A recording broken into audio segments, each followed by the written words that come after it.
ఇప్పుడు చెప్పండి, అర్థం కావట్లేదు కదా నీ బ్రతుకు? అంతా నువ్వు అనుకునే జరగట్లే, అనుకోని జరుగుతున్నాయి అనే ఫీలింగ్ ఉంది కదా. పర్వాలేదు, ఒక్కటి నమ్ము, నువ్వు దేవుణ్ణి ప్రేమిస్తున్నావు, దేవుడు నీకంటే ఎక్కువగా నిన్ను ప్రేమిస్తున్నాడు. ప్రపంచంలో జరుగుతున్న సమస్తము పక్కన పెడితే ముందు మన బ్రతుకుల సంగతి తీసుకుంటే మన జీవితాల్లో మనకు అర్థం కాని గలిబిలి గందరగోళం దేవునికి బాగానే అర్థమవుతుంది. ఎడిపోతున్నానో ఏమైపోతుందో అనే చింత నీకొద్దు. జలములలో బడినే వెళ్ళిన అవి నా మీద ఎందుకు దోణి నడుపుతున్నవాడు, నీ ఓడ నడుపుతున్నవాడు, నీ బ్రతుకు నావ నడుపుతున్నవాడు దేవుడు. అగ్నిలో నేను నడచినను, జ్వాలలు నన్ను కాల్చజాలవు. హల్లెలూయా. ఎందుకు? సమస్తము ఎరిగిన దేవుడు నన్ను నడుపుతున్నాడు. కొన్ని నేను అనుకునే జరగకపోయినా, కొన్ని నేను అనుకోని జరిగిన, ఏవి జరిగినా అవన్నీ ఆయన వశంలో ఉండి జరిగితే నాకంతే చాలా. ఎందుకంటే ఆయన నన్ను ప్రేమించుచున్నాడని నేను ఎరుగుదును. నా మంచి నేను ఆలోచించేదానికంటే కూడా మరి ఎక్కువగా నా మంచిని ఆయన ఆశిస్తాడు, ఆలోచిస్తాడని నేను ఎరుగుదును. ఆయన మంచి జ్ఞానవంతుడని నేను ఎరుగుదును. పిచ్చి పనులు చేయడని నేను ఎరుగుదును. నా జీవితంలో వ్యర్థమైన పరిస్థితులను అనవసరంగా రానియడని నేను ఎరుగుదును. ఏదైనా రానిచ్చాడు అంటే దాంతో నాకు అవసరం ఉంది అని నేను ఎరుగుదును. కాబట్టి దాన్ని బట్టి కూడా ఆయనకి కృతజ్ఞతా స్తోత్రాలే తప్ప నేనేమి హడావుడైపోయే పరిస్థితి ఏం లే. కాబట్టి పాయింట్ నెంబర్ 1, దేవుడేమి చేయుచున్నాడు అన్న ప్రశ్నకి మొట్టమొదటి సమాధానం, భూమి మీద తనకిష్టం వచ్చినట్టు సమస్తము జరిగించుచున్నాడు. ఓకే, ఇంకా ఏమి చేయుచున్నాడు? యెహోవా యందు భయభక్తులు గలవారు మాటలాడుకొనుచుండగా చెవియొగ్గి ఆలకించుచున్నాడు. ఏమండి, నువ్వు నీతో పాటు కూర్చున్న వాళ్ళతో కలిసి నువ్వేం మాట్లాడుతున్నావో వింటున్నాడు.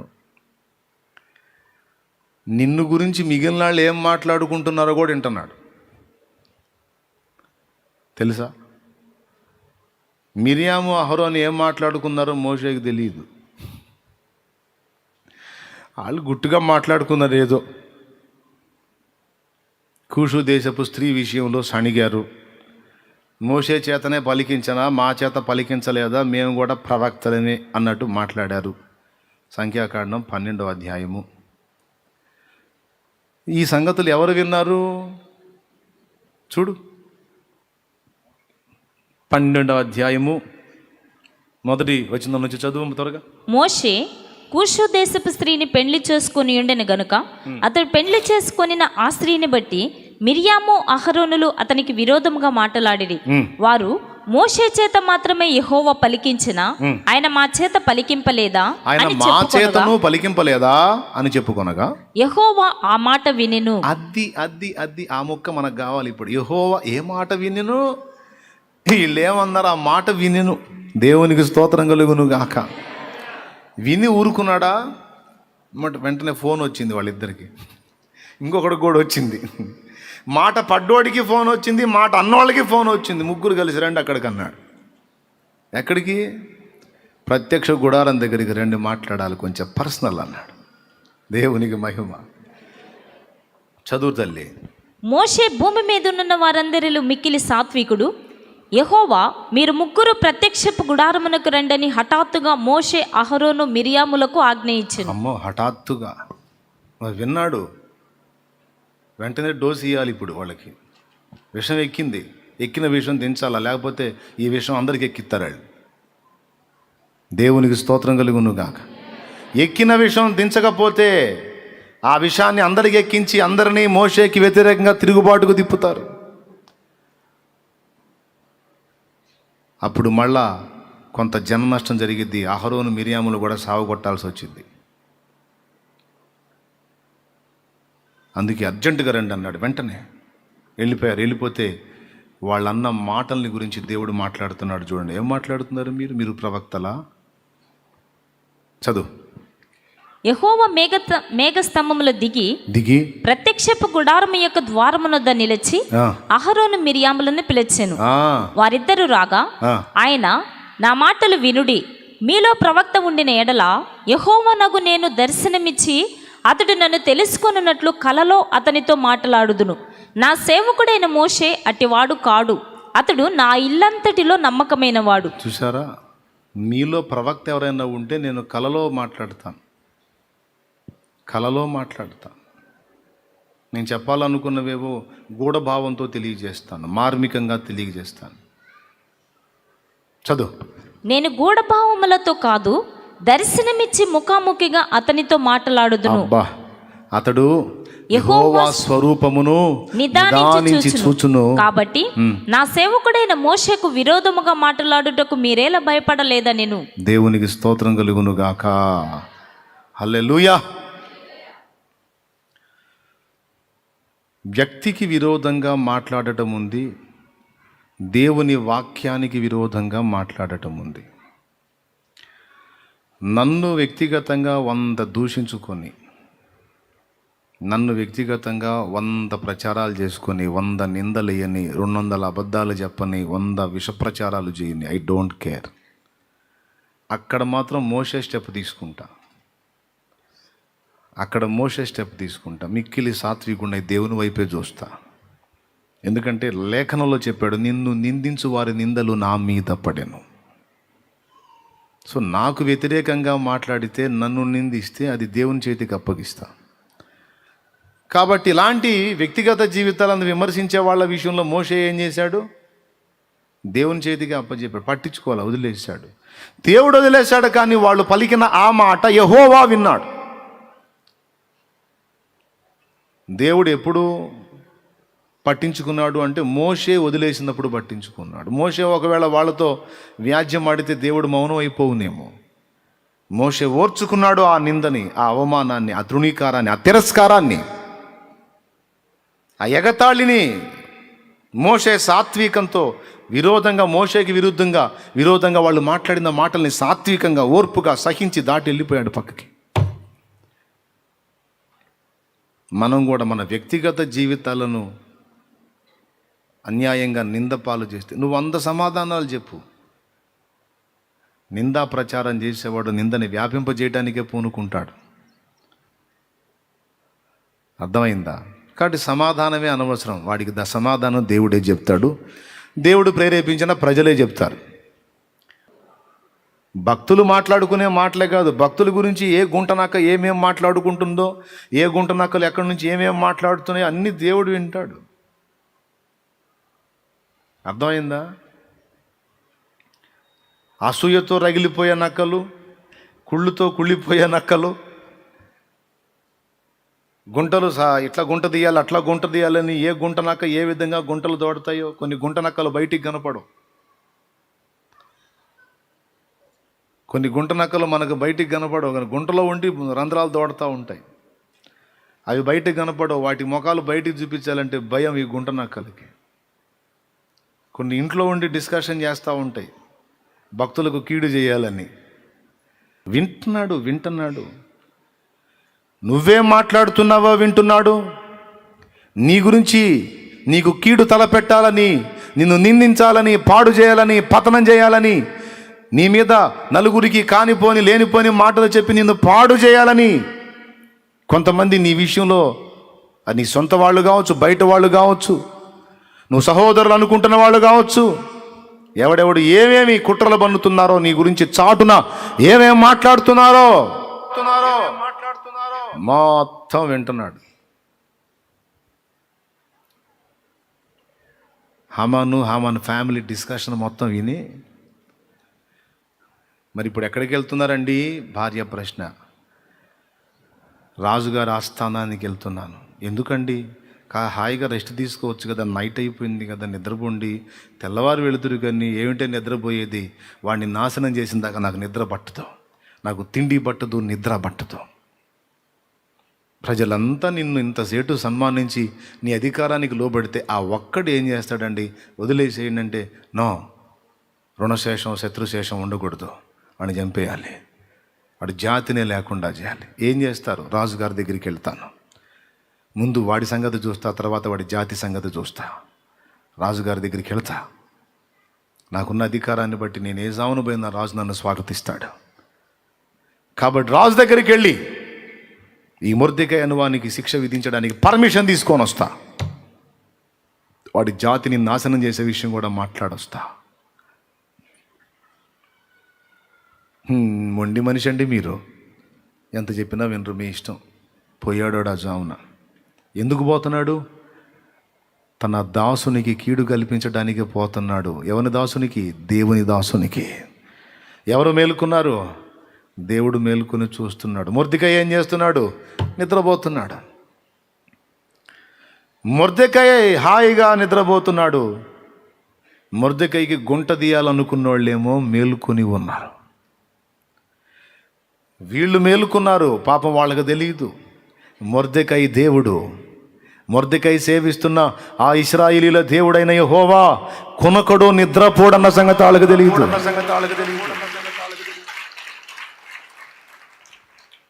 వాడు అనుకున్నాడు, హామాను నైట్ బొబ్బ పెట్టి తెల్లారి నిద్ర లేపే స్థితి ఇశ్రాయేల్ దేవుడు కూడా ఉంటుంది అనుకున్నాడు. అర్థమైందా? నైట్ కొంతమందికి నేను గతంలో సేవించిన దానిలో అది ఉంది. సాయంత్రం నైట్ కాగానే బొబ్బ పెట్టి ఉయ్యాలు ఊపుతాం మేము, తెల్లవారు లాగానే లేపుతాం, ఇంకా నిద్రలే అని. మా గతంలో వదిలేదే. ఇప్పుడైతే ఇక రాత్రి పగలు తేడా లేకుండా ఇశ్రాయేలును కాపాడువాడు కొనకడు, నిద్రపోని దేవుని దగ్గరకు వచ్చావు. ఇప్పుడు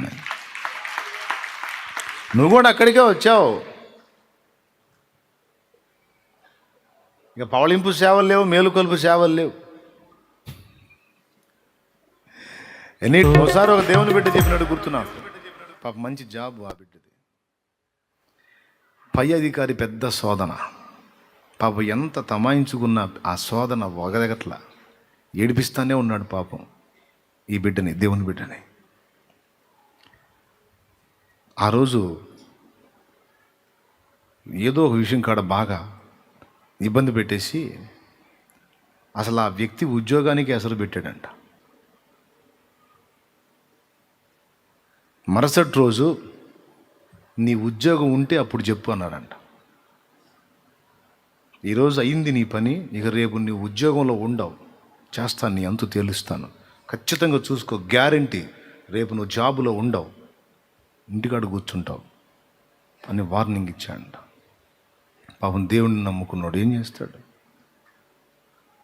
ప్రభువా, నేను ఏమనలేదు, అన్యాయంగా ఇప్పటికే నన్ను ఎన్నోసార్లు తిట్టి విసిగించి శోధించి ఇబ్బంది పెడితే ఓర్చుకున్నాను.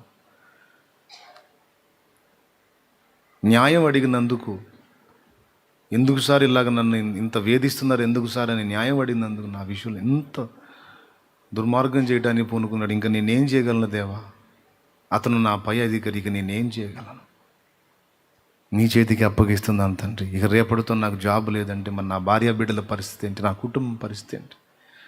ప్రభువా సహాయం చేయి, నీ చేతికి అప్పచెప్తున్నానని అప్పచెప్పేశాడు, వదిలేశాడు, విశ్వాసం ఉంచాడు. ఇక పోనీ దేవుడు ఎట్లా చేయాలంటే అట్లా చేశాడు. పోనీ దేవునికి స్తోత్రం అనిగా హాయిగా ఆదమర్చింద్రపోతున్నాడు.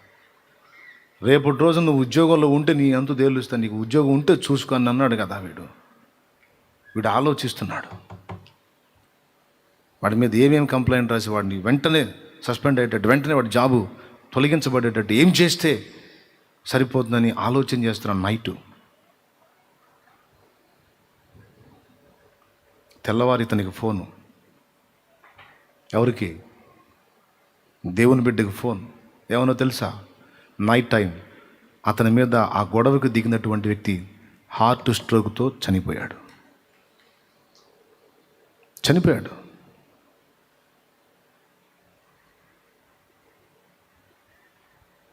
పర్సనే లేడు అసలు.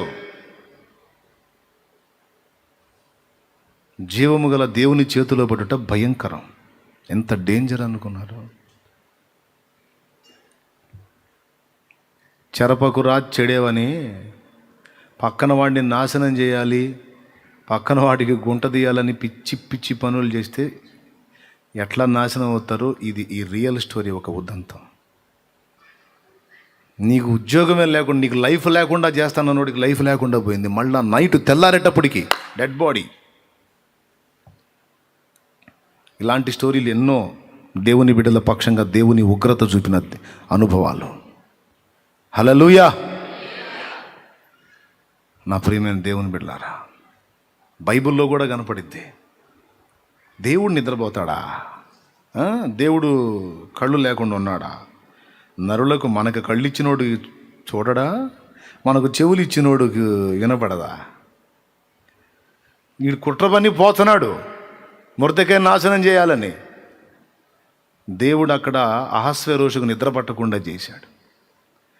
వాస్తవంగా సాయంత్రానికి మ్యూజిక్లో వచ్చి మ్యూజిక్లు వేస్తే, డ్యాన్స్లో వచ్చి 2 డ్యాన్సులు వేస్తే, పాటలో వచ్చి 2 పాటలు పాడేస్తే ఇది గురక పెడతాడు లెక్క ప్రకారం నిద్రపోవాలి. ఇక ఆ రాత్రి మ్యూజిక్లో వాయించిన ఎప్పుడు రా అన్నాడు. సార్ 2 స్టెప్పులు వేస్తాం సార్ అంటే, ఏం స్టెప్పులు పండి అన్నాడు. సార్ పాట పాడతాం బొబ్బోండి సార్ అంటే, ఏంట్రా పాడేది పండి, నాకు నిద్ర పట్టట్లేదు పండి అన్నాడు. మొత్తం అడ్రస్ లేకుండా పోయారు ఆ గదిలోంచి. ఒక్కడే కూర్చున్నాడు.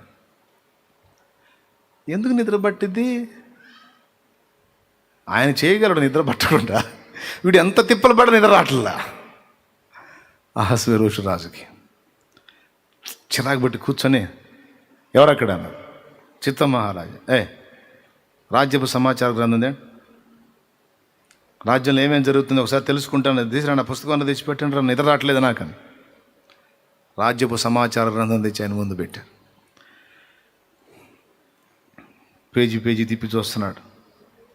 ఈ డేట్లో ఏమైంది, ఈ డేట్లో ఏమైంది, ఈ డేట్లో ఏమేమి విషయాలు జరిగినాయని వచ్చి కరెక్ట్గా మొర్దెకై పేజీ దగ్గరకు వచ్చి ఆగాడు. ఇతను నా ప్రాణాన్ని కాపాడాడు కదా ఈ మొర్దెకై అనేవాడు. నా మీద ఇద్దరు విషప్రయోగం లేకపోతే ఏదో ప్రమాదాన్ని కల్పించడానికి పూనుకున్నప్పుడు ఆ సమాచారాన్ని మనకు అందించి నా ప్రాణాన్ని కాపాడాడు కదా, ఇతనికి మనం న్యాయం చేశామా, ఏమన్నా గౌరవించామా, సన్మానం చేశామా అడిగాడు.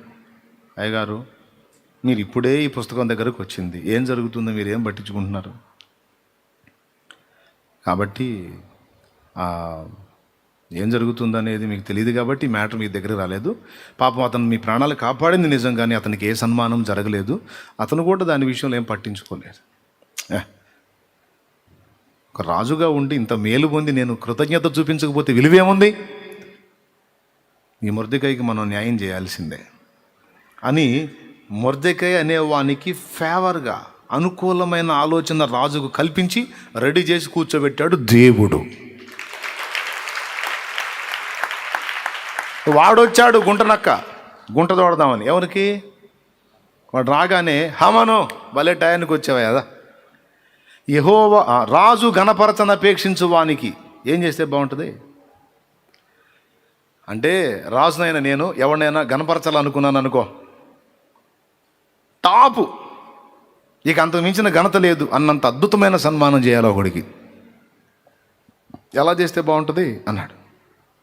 వీడి ఫీలింగ్ ఏంది? ఇప్పట్లో ఫామ్లో ఉంది మనమే కదా, బాగా ఘనతలో ఉంది, రాజుగారి అధికారం కూడా పొందింది మనమే కదా, ఇక నన్నుగా ఇంకెవరిలే గణపరిచేది నన్నేలేని, రాజా తమరెక్కే వాహనం ఎక్కించి రాజవస్త్రాలు దొడిగించి కిరీటం ధరింపజే. చదువు ఎస్తేరు గ్రంథం 6వ అధ్యాయము 6వ వచనం అంట చూడు.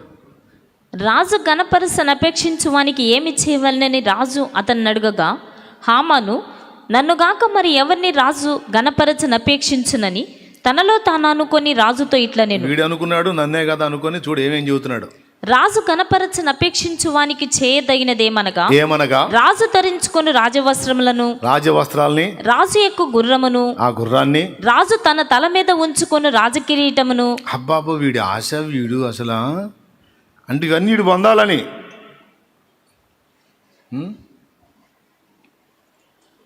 ఇవన్నీ వీడు పొందాలని. చదువు ఒకడు తీసుకుని రాగా గనులైన రాజు యొక్క అధిపతులలో ఒకడు ఆ వస్త్రములను ఆ గుర్రమును పట్టుకొని రాజు గణపరచనపేక్షించు వానికి ఆ వస్త్రములను ధరింపజేసి ఆ గుర్రం మీద అతన్ని ఎక్కించి రాజవీధుల్లో అతను నడిపించుచు రాజు గణపరచనపేక్షించు వానికి ఈ ప్రకారము చేయతగునని అతని ముందర చాటింపవలెను. అందుకు రాజు, నీవు చెప్పిన ప్రకారమే శీఘ్రముగా ఆ వస్త్రములను ఆ గుర్రమును తీసుకొని రాజు గుమ్మమునొద్ద కూర్చుని ఉన్న యూదుడైన మొర్దుకైకి అలాగునని చేయుము. దేవునికి స్తోత్రం కలుగును గాక. యూదుడైన మొర్దెకైకి నీవు అలాగు చేయమన్నాడు. దిమ్మ తిరిగింది వీడికి. వీడేమనుకున్నాడు? వీడికి అవన్నీ చేపిస్తాడేమనుకున్నాడు. ఇప్పుడు చిత్రం చూడు, ఎవడి చావు కోరి వచ్చాడో వానినే ఇప్పుడు గుర్రం ఎక్కించి తిప్పించాల్సి వచ్చింది. వీడే భలే తిప్పుతాడండి మలుపులు దేవుడు. ఇక్కడే కాదు, మోషే దగ్గర కూడా ఇశ్రాయేలు పిల్లలందరినీ నైల్ నదిలో పడేయమన్నాడా? ఒక బొడ్డోడు వచ్చి యువరాణి చేతికి చిక్కితే ఆ యువరాణి వీడు నా కొడుకని పెంచటం మొదలు పెడితే ఇశ్రాయేలీల బానిస బిడ్డే ఐగుప్తు రాజైనటువంటి ఫరో ఒళ్ళో పెరగటం మొదలుపెట్టాడు. తిప్పుతాడు మలుపు. భలే భలే మలుపులు. మలుపు తిరిగే ఇంత చేసే, ఊరేగింపు చేసే, ముసుకేసుకొని ఇంటికి పోయినాక భార్య ఏమనే, ఇంటికి పోయి ముసుకేసుకొని కూర్చునే క్యావురే అనే భార్య, క్యావురే హస్బెండో ఏంట్రా బెండ్ అయిపోయావు, ఏం జరిగిందని. చూడిగా కనపడిందా? కనపడలేదా? హామాను తనకు సంభవించిన వచనము చదువు అమ్మా. 13వ వచనం. అధ్యాయము 6వ అధ్యాయము 13వ వచనం. ఇప్పుడు చెబుతావమ్మా, చదువు. హామాను తనకు సంభవించినదంతయు తన భార్య అయిన జెరూషునకు తన స్నేహితులందరికీ తెలుపగా అతని యొద్దనున్న జ్ఞానులను అతని భార్య అయిన జెరూషును ఎవని చేత నీకు అధికార నష్టము కలుగుచున్నదో, ఎవని చేత నీకు అధికార నష్టం కలుగుచున్నదో ఆ మొర్దెకై యూదుల వంశపు వాడైన ఎడల, యూదుల వంశపు వాడైతే అతని మీద నీకు జయము కలుగదు. చెప్పి పడేసింది. జెరూషా, నువ్వేనయ్యో మీ ఆయన కన్నా. అద్భుతమైన మాట చెప్పేసింది. నువ్వు అన్యులతో పెట్టుకుంటే నువ్వు జయం పొందుతావు. నువ్వు ఇప్పుడు ఎవరితో గొడవ పడ్డావో అతడు ఒకవేళ దేవుని సంబంధి అయితే ఆ వ్యక్తి మీద నీకు జయము కలగదు. నన్ను నిజముగా నా దేవుడే పిలిచి ఉంటే, నన్ను నా దేవుడే ఆయన సేవలో నడిపిస్తూ ఉంటే, నా మీద ఎవడు ఎన్ని కుట్రలు పన్నినా వాడు దెబ్బతింటమే కానీ వాడికి నా మీద జయము కలగదు అనే నిశ్చయత మనకు ఉండాలి. హల్లెలూయా. తోడురా 100 గుంటలు తోడు. ఆ 100 గుంటల్లో నువ్వు నీ వాళ్ళు పడటమే, ఏమీ కాదు. నువ్వు దేవుని సంబంధివై ఉంటే చాలు, దేవుని యందు భయభక్తులు కలిగి ఉంటే చాలు. ఎవడెన్నన్నా చేసుకొని, ఎవరు ఎంతమంది ఎన్ని తిప్పలన్నా పడని, వారికి నీ మీద జయము కలగదో. ఎందుకు? మనకు జయమై ఉన్నవాడు దేవుడు. దేవుడు ఏం చేస్తున్నాడు? భక్తుల మాటలు వింటున్నాడు. అంతేకాదు, భక్తుల గురించి ఎవడు ఏం మాట్లాడుకుంటున్నాడో కూడా, తన బిడ్డలకు ఎవడు ఏ కీడు తలపెట్ట కోరుతున్నాడో కూడా, తన బిడ్డలకు ఎవడు ఏ నష్టము కలిగించాలనుకుంటున్నాడో కూడా. కొంతమంది నా దగ్గరికి వచ్చి ఎవడో మంత్రాలు చేస్తున్నాడన్నా, నా మీద మంత్రాలు చేస్తున్నాడన్నా, మంత్ర ప్రయోగాలు చేస్తున్నాడన్నా, నాకు అట్లా చేస్తున్నాడన్నా, ఇట్లా చేస్తున్నాడన్నా అంట. నేను చెబుతున్నా, నువ్వు ఆదమర్చి నిద్రపోతున్నావు. నీ మీద మంత్రప్రయోగం ఎవడో చేస్తున్నాడు. మరి నిన్ను పిలిచినోడు, నిన్ను రక్తం ఇచ్చి కొనుక్కున్నాడు చూస్తా ఊరుకుంటాడేంది? చేసేవాడి మూతే పగిలిపోద్ది అంటున్నా. దేవునికి స్తోత్రం. ఇక మళ్ళీ మంత్రాలు చదవటానికి వాడి మూతి కూడా ఉండదు. యేసు రక్తం ఏం చెయ్యం. అయిపోతుంది అంతే. ఎందుకు? నీ పక్షమున నీకు తోడై ఉన్నవాడు కొనకడో నిద్రపోదు. మళ్ళీ పాట వస్తుండే, మరి పాడితేనేమో పాటలు ఎక్కువ అవుతుండే. వద్దులే, ఎందుకంటే మీకు తెలుసులే, తల్లి నిన్ను మరచినా నేను నిన్ను మరోననే మాట ఇచ్చాడు కాబట్టి ఆయన నీకు తోడై ఉన్నాడు, వింటున్నాడు. రైట్. నీ గురించి ఇతరులు ఏమనుకుంటున్నావు వింటాడు. నీవు దేవుని భక్తుడిగా భక్తురాలిగా నువ్వు నీ తోటి వారితో ఏం మాట్లాడుతున్నావు కూడా వింటాడు ఆయన. అందుకే మన మాటలు ఎప్పుడూ కూడా దేవుని ఘనపరచున్నట్లుగా, దేవునికి మహిమ చెల్లించున్నట్లుగా, ఆయన సంతోషించున్నట్లుగా, ఆయన మహిమ నొందునట్లుగా విశ్వాసముతో కూడినవై అవి ఆశీర్వాదకరమైన మాటలై ఉండునట్లు ఎప్పటికప్పుడు జాగ్రత్త పడాలి మనం. పరిశుద్ధమైన మా తండ్రి, ప్రేమ స్వరూపిక దేవా, నీకు స్తోత్రములు. నానావిధ సమస్యల చేత, బాధల చేత, ఇబ్బందుల చేత, వ్యాధుల చేత, కలతల చేత, కన్నీళ్ల చేత, ఆత్మీయ జీవితంలో దిగజారిన స్థితిలో రకరకాల వేదనలతో నీ సముఖంలో నిలిచిన నీ బిడ్డలను ఒక్కసారి జ్ఞాపకం చేసు. నీ బిడ్డల యొక్క స్థితిగతులు, ఆత్మీయ స్థితిగతులు అన్ని ఎరిగిన దేవుడవు. నా ప్రభా, నీవు సహాయం చేయకపోతే మాకు ఎక్కడి నుంచి వచ్చింది? అన్నీ చూస్తున్నానన్నావు, నడిపిస్తున్నానన్నావు, వింటున్నానన్నావు, రాస్తున్నానన్నావు. సమస్తము నా చిత్తానుసారమున జరిగిస్తున్నాను. అన్నీ నాకు తేటగానే ఉన్నాయి, నాకేమీ కన్ఫ్యూజ్ లేదు. నీ జీవిత విషయంలో కూడా నాకేం కన్ఫ్యూజన్ లేదు, క్లియర్గా ఉన్నానని సెలవిచ్చిన దేవా, నీ బిడ్డలందరి జీవితాలని చేతుల్లో పెడుతున్నాను.